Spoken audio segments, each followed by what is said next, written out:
చాలా అద్భుతంగా ఉంది. వదిలేస్తే మొత్తం తినేస్తాను. నా సరదా తీరేంత వరకు కొంచెం ఇంకొక తిని వదులుతాను. కానీ చాలా బాగుంది. కానీ ఎంత తిక్కుగా ఉంది మీ ఇక్కడ. So nice. పొలిటికల్ పార్టీలన్నీ బీసీ నినాదాన్ని ఎత్తుకోవడం, బీసీలకు మేము అండగా ఉంటాము అనడం, అంటే పొలిటికల్ పార్టీకి బీసీ నినాదం అనేది ఒక సక్సెస్ మంత్రంగా మారబోతోందా? మరి తెలంగాణలో ఈ మండల్ పాలిటిక్స్ ఎలాంటి ఫలితాలను ఇస్తాయి సార్? ఏదైనా ఒక్క పార్టీ బీసీ నినాదం ఇస్తే వాళ్ళకి లాభం, మరి ఇప్పుడు అన్ని పార్టీలు అదే నినాదం ఇస్తే ఎవరికి లాభం? సార్ మీకు బీజేపీ మేమే బీసీలను ముఖ్యమంత్రి చేస్తాం, కాంగ్రెస్ చేస్తుంది అని అడుగుతున్నారు.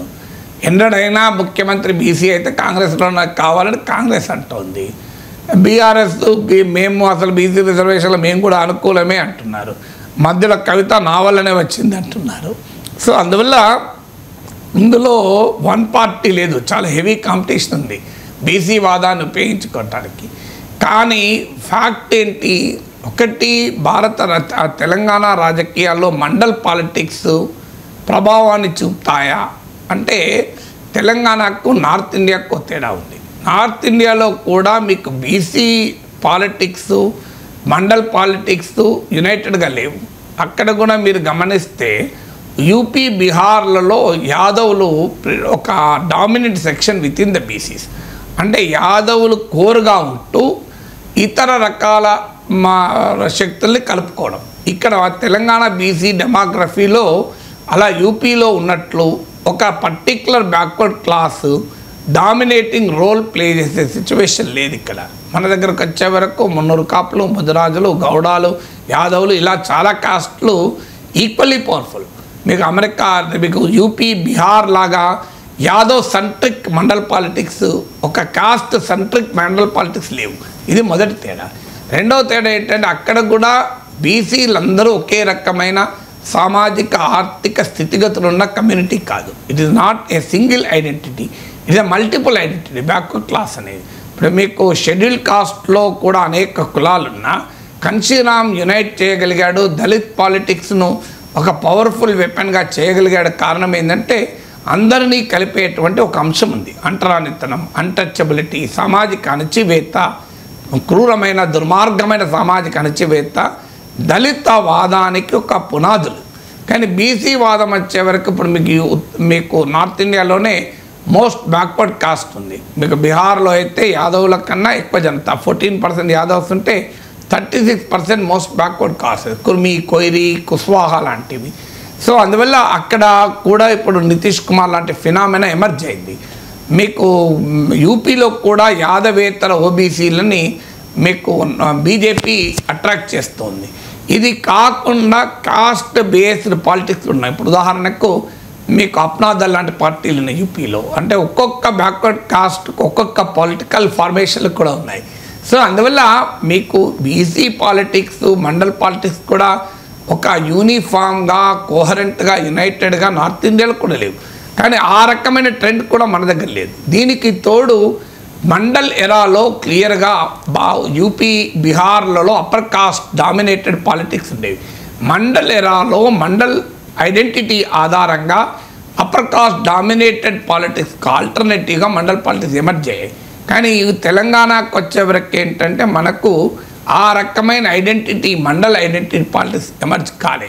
దీనికి రెండు కారణాలు. ఒకటి తెలంగాణలో ఉన్న రాజకీయ పార్టీలు, ఆనాటి ఉమ్మడి ఆంధ్రప్రదేశ్లోని రాజకీయ పార్టీలు పొలిటికల్ కోఆప్షన్ అంటారు. అంటే బ్యాక్వర్డ్ క్లాసెస్ను కూడా తమ పార్టీలో, అగ్రకుల ఆధిపత్యం ఉన్న పార్టీల్లో కూడా బీసీలను కోఆప్ట్ చేసుకునేటువంటి ఒక రాజకీయం నడుస్తూ ఉంటుంది. ఇప్పుడు ముఖ్యమంత్రి రేవంత్ రెడ్డి ఉంటాడు, కానీ పిసిసి అధ్యక్షుడు మహేష్ కుమార్ గౌడ్ ఉంటాడు.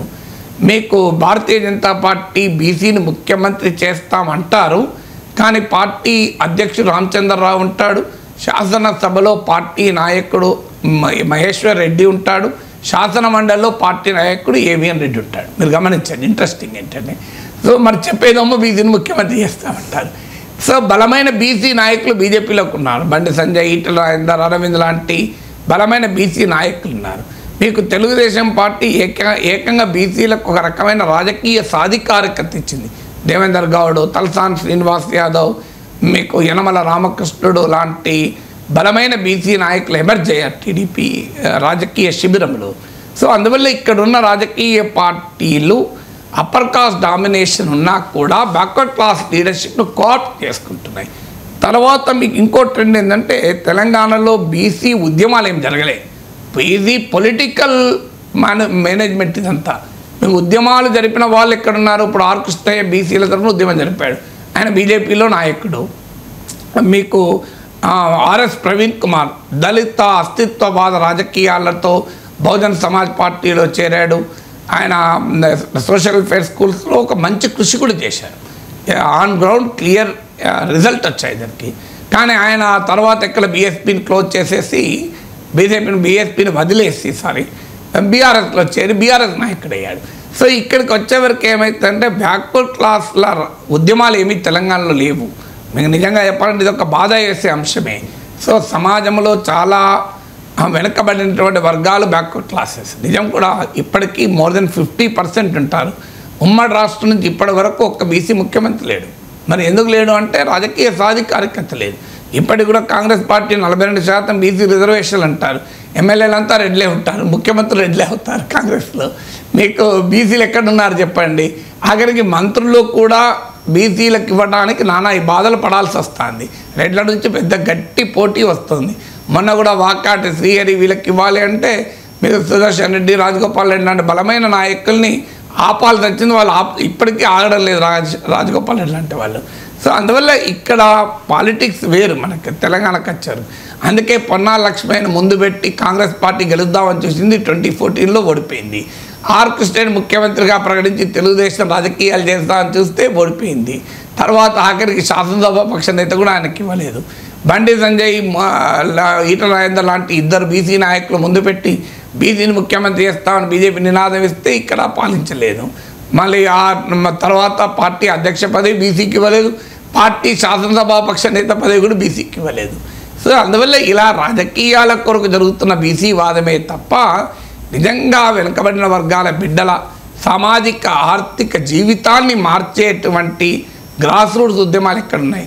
మన దగ్గరకు వచ్చేవరకు ఏంటంటే తెలంగాణ ఐడెంటిటీ ఉద్యమం వచ్చింది, రకరకాల క్లాస్ బేస్డ్ ఉద్యమాలు వచ్చాయి. తెలంగాణ సాయుధ రైతాంగ పోరాటం, నక్సలైట్ పోరాటాలు, తొలి దశ మలి దశ ఉద్యమాలు తెలంగాణలో రీజనల్ ఐడెంటిటీ ప్రాంతీయ అస్తిత్వ ఆధారంగా వచ్చాయి.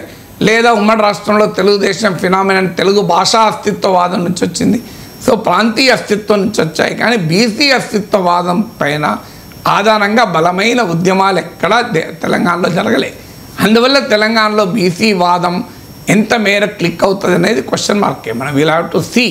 సో అల్టిమేట్గా రాజకీయ నాయకుల కొరకు బీసీ వాదం కాదు, వెనకబడిన వర్గాల ప్రజల కొరకు, వాళ్ళ జీవితాలు మార్చడం కొరకు, ఇవాళ రాజకీయాల్లో వాళ్ళ సామాజిక ఉన్నతి కొరకు. నేను శాసనమండలి నా అనుభవం, ఒకసారి నేను రజకుల సాంఘిక బహిష్కరణ జరిగితే మంచిర్యాల జిల్లాలో శాసన సభ మండలిలో దాన్ని రేజ్ చేస్తే ఒక్క బీసీ మంత్రులు నాయకులు ఎవ్వరు నాకు సపోర్ట్గా రాలే. నాయి బ్రాహ్మణుల పొట్టగొట్టేటువంటి హెయిర్ సలూన్లో రిలయన్స్ లాంటి బడా కార్పొరేట్ సంస్థల్లో ప్రవేశాన్ని వ్యతిరేకిస్తూ నేను మా మిత్రులైన కొంతమంది ఇండిపెండెంట్ ఎమ్మెల్సీలు మేము వాకౌట్ చేస్తే మాకు మద్దతుగా ప్రధాన పార్టీ నుంచి ఒక్కరు రాలే. సో అందువల్ల అల్టిమేట్గా బీసీ ప్రజల సమస్యలపైన పోరాడింది. ఇప్పుడు రజకుల సంఘ బహిష్కరణ పైన ఏ రాజకీయ పార్టీ పోరాడింది? ఏ రాజకీయ పార్టీలో ఉన్న ఏ ప్రముఖ బీసీ నేత పోరాడారు చెప్పండి? మీకు నిజంగా వారి మౌలిక సమస్యలపైన ఇవాళకి మీరు గ్రామసీమల్లో చూడండి, రజకులు, నాయి బ్రాహ్మణులు, మత్స్యకారులు చాలా సమాజంలో అట్టడుగునటువంటి వర్గాలు. మీరు ఆస్తుల విలువ ఆస్తిపాస్తులు తీయండి, కొన్ని ఒక రెండో మూడో డెవలప్డ్ బ్యాక్వర్డ్ కాస్ట్ కాస్త బెటర్గా ఉండొచ్చేమో, కానీ చాలా బ్యాక్వర్డ్ కాస్ట్ యొక్క సామాజిక ఆర్థిక విద్యాపరమైన స్థితిగతులు చాలా అన్యాయంగా ఉంటాయి. వాటిని ఫోకస్గా పెద్ద ఉద్యమాలుండి వాళ్ళ జీవితాలు మార్చాలి. కానీ బీసీ వాదం ఎత్తుకొని కొద్దిమంది పదవులు తెచ్చుకున్న రాజకీయాల్లో అనే రాజకీయం ప్రజల నుంచి పెద్ద మద్దతు స్పందన ఎందుకుంటుంది? ఇప్పుడు జరుగుతున్నదల్లా రాజకీయ నాయకులు తమ పదవుల కోసం, తమ అధికారం కోసం బీసీ వర్గాల పైన ప్రేమ చూపుతున్న ఒక ఆట. ఈ రాజకీయ ఆటలో ప్రజలకే సంబంధం? నిజంగా ప్రజల మౌలిక సమస్యలపైన నిజంగానే రాజకీయ పార్టీలు పోటీ పడి ఉద్యమాలు నడిపితే ఇవాళ ఆధునిక ఆర్థిక వ్యవస్థ ప్రభావం వల్ల అనేక బీసీలందరూ అంటే ఎవరు? బీసీలందరూ వృత్తిదారులు. అత్యధికంగా బీసీలో ఉండేది వృత్తిదారులే. మీకు హిందూ సామాజిక జీవనంలో రకరకాల వృత్తులు చేసుకునే వాళ్ళే మీరు బీసీలు. ఈవెన్ ఓబీసీలు, ముస్లిం ఓబీసీలని ఇటీవల కాంగ్రెస్ ప్రభుత్వం విమర్శ, వాళ్ళు కూడా ఎవరు వృత్తులు చేసుకునే వాళ్ళే. మీరు గ్రామాల్లో మీరు చూసుకుంటే గీత, నేత, వడ్రంగి, గోల్డ్ స్మిత్, మీకు కుమ్మరి, కమ్మరి, రజక, నాయి బ్రాహ్మణ, ఇలాంటి అన్ని వృత్తుల వాళ్ళే. సో ఆ వృత్తులు ఇవాళ దెబ్బతింటున్నాయి. ఇలా పాపం కుమ్మర వాళ్ళ జీవితాలు ఎలా ఉన్నాయని తెలుసు కదా. అసలు కుండలు కొంటున్న వాళ్ళు ఎవరైనా ఉన్నారా? మోడర్న్ ఎకానమీలో బాగా శిథిలమవుతున్న వర్గాలు ఇవాళ బీసీ వర్గాలే. ఎందుకంటే వృత్తులదారుల సమస్యలు చాలా అన్యాయంగా ఉన్నాయి. వాళ్ళను మోడర్న్ ఎకానమీలో ఇంటగ్రేట్ చేయలేకపోయాం. సో నిజంగా ఆ సమస్యలపైన కనుక ఉద్యమాలు వస్తే ఆటోమేటిక్గా వెనుకబడిన వర్గాల జీవితాలు మార్చే ప్రజా పోరాటాల నుంచి నాయకత్వం వద్దన్న పుట్టుకొస్తుంది. ఆ నాయకత్వం అసెప్ట్ చేసుకుంటుంది. ఈ నాయకత్వము కోఆప్టెడ్ లీడర్షిప్. తెలంగాణ ఉద్యమం వచ్చాక కొత్త నాయకత్వం ఎమర్జ్ కాలేదా? అందువల్ల వెనుకబడిన వర్గాల ఉద్యమాల నుంచి నాయకత్వం కనుక వస్తే ఆ నాయకత్వం అగ్రకుల ఆధిపత్యాన్ని ప్రశ్నించి అసెప్ట్ చేసుకుంటుంది. లేకపోతే ఏముంటుంది? రాజకీయాల కొరకు మేనేజ్మెంట్ అవుతుంది తప్ప ఇంకోటి ఉండదు.